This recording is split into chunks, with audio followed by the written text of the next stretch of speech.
image of what Africa would be like. Because, you know, they put this image in your head. And I was like, there's going to be no buses. I'm not going to know the bus driver. There's no Nando's, there's no McDonald's, there's nothing. What do you want me to do? Something's happening in Nigeria. A wave of young, educated Nigerians from the diaspora are coming home. They call them the repats. They're seeking a new life in a country which they think is on the up. I love Lagos! The repats scene is based around the Nigerian port city of Lagos. Population 21 million. It's one of the fastest growing cities in Africa. Known for its insane traffic, constant power cuts, and sprawling slums where 2 out of 3 live on just over $1 a day. Nigeria has also been fighting a Boko Haram insurgency in the north. Not that you'd know it here in Lagos. Many Nigerians complain that these are the only kind of images people ever see of their country.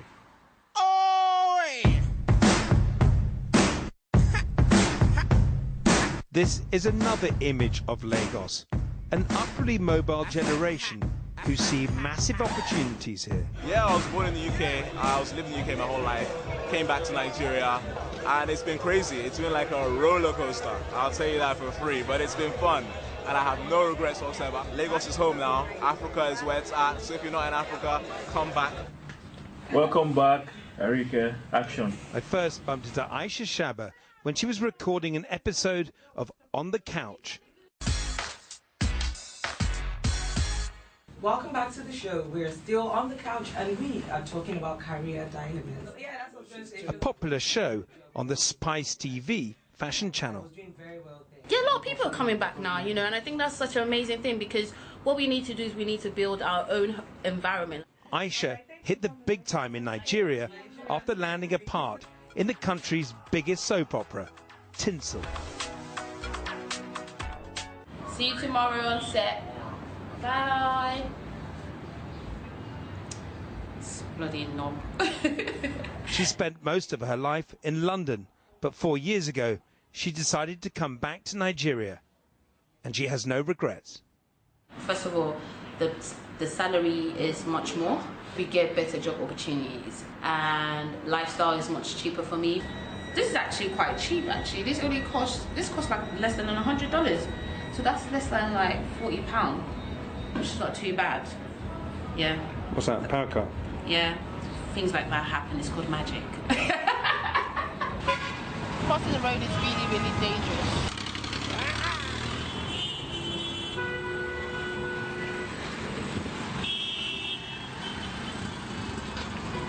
These are my friends and I, lifting the bride, of course. Just over a mile away, in another part of Lagos, Baba and Helen Ipega are going through their wedding photos. The ceremony took place this summer in London, where the couple grew up.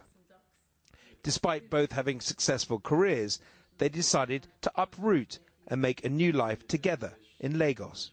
Also, our parents took us away at such an early age. I left when I was 6. I went to lovely schools in England and I learned very good things like rugby in England. But I think our parents always pushed us away from Nigeria, saying, don't go back there, it's corrupt, there's nothing for you there. And in that turn, that made us want it more. Yeah. No, okay. Baba runs a communications company in Lagos with high-profile clients. Yeah, we can talk about that after. Helen is a composer and musician. I would definitely encourage people to come back, especially people that are, you know, well trained and really educated and are forward thinking and progressive, because I think during the last 25 years a lot of people that could leave left and it was a brain drain, and now I'm seeing a bit more of a brain gain. So I think we need people to come back. Baba wanted me to meet his mentor, who's a friend to many returnees. But first we had to negotiate the inevitable traffic hell. What's going on, Bub? We just roadblock all the oil tankers. They're waiting to be filled. They're blocking the roads. No one gives a damn. So you've got to jump out.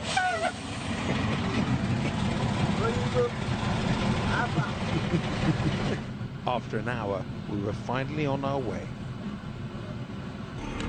In Lagos, wealthy people live everywhere. You have an oasis in the middle of something that you think is more like a ghetto, but it's not. Once you go into people's campuses or behind their walls, you'll see that it's actually beautiful. It's just like being in California. This is the home of one of Nigeria's richest men, whose vast fortune is linked to fisheries, shipping, oil and gas. Oscar Ibru is the man in charge of Nigeria's vast Ibru organization, established by his father. My wife, my eldest daughter, Makishi. He's a billionaire and something akin to a Nigerian Aristotle Onassis in terms of wealth and charisma. He's a warm and open man, totally unself-conscious when talking about his wealth. So how many cars have you got, do you think? I have no idea. And this is not it, because I have cars in America, I have cars in England, I have cars in Germany, I have cars everywhere I have a home. Oscar Ibru told me he feels optimistic after the recent election of President Buhari, who's vowed to stamp out corruption. He thinks this could be a game changer. If I can foresee in the next 10 years, we are a bride to be sought after. And those who don't open their eyes now will regret it later. You know, a lot of repatriate Nigerians coming back from abroad who want to invest in the country. Is that encouraging? Is that things starting to move? They are smart. They can see what we that live here see already.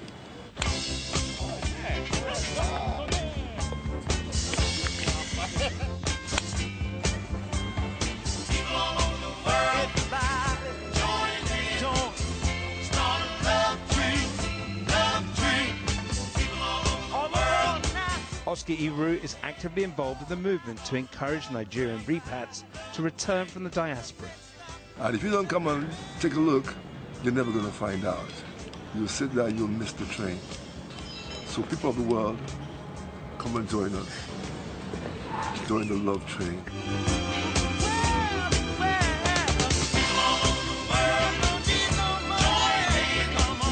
An unexpected reference to a 70s disco classic. But in Lagos, you've got to be prepared for anything. It was time to braid the traffic once more. Oh, traffic! For no reason. No goddamn reason. Stuck in a jam on the other side of town, street children cannot keep away, may be attracted by our camera. But Aisha doesn't want to play.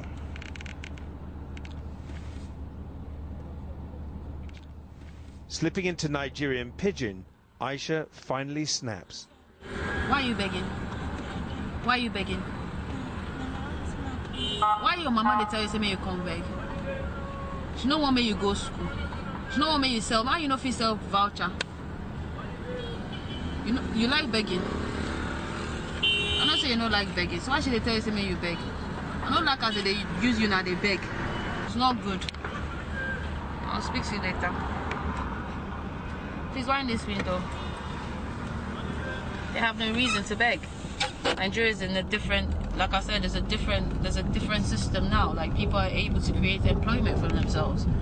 You know, I just said it to him. He said he doesn't like begging. I said to him, so why are you begging? He said his mom sent him to beg. But God help us all, really. There isn't really a middle class as there used to be in our parents' time. So really, all you do is you see people that really have and people that don't have. And I think that's where the tension is, because we're not really seeing that middle group of people that kind of keep it going. For the repatriates, people who want to come back in diaspora to Nigeria, they think this is the time to come back. The government has changed, Buhari's in power, there are opportunities not to give a backhand to someone, but a meritocracy now, where people who are good at what they do can make a living, can change their lives for the better.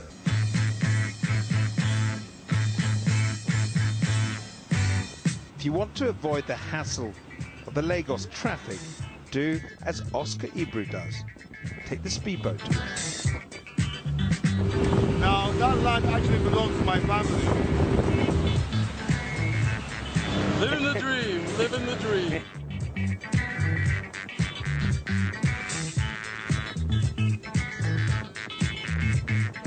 Things are changing in Nigeria, but as Oscar takes us on a tour of his business empire, his workers bow respectfully. Is this old school civility or an example of the entrenched notions around power and wealth in Nigeria? Honorable, Abaworo, Karo, Melia, Ikebe, Adokalabu, Aduveke, Wosuto, Amokoro, Wosuto, Oh Loro, You're welcome, sir. I know, sir. You're welcome. My cousin and my head cashier. How are you? This man has seen more money than you can imagine. Hello? Hello? Guess what his name is? What's your name? Currency. Currency. Currency. Your name is Currency? That's it. Your real name? Yeah. He was born, he was named. That's a good name for a cashier. Nigeria's new president, Buhari, has vowed to fight corruption and clean up Africa's biggest economy. For the repats hanging out at this rooftop bar, it's music to their ears. He's a returnee with an attitude. No, get it right. Don't say marketing. Okay, PR, whatever. No, don't say whatever. Aisha introduced me to her new friend, Kemdi McErnest. He only arrived from London 7 months ago, but he's planning to stay. But we're the blessed ones because we're gonna take all that knowledge that we've got, bring it down here, and help it grow. Say amen. Amen. Yeah. Say amen. Yeah, seriously. These repats may only be a fraction of the vast Nigerian population, but they're an energized, ambitious group with big dreams to realize the potential of their mother country.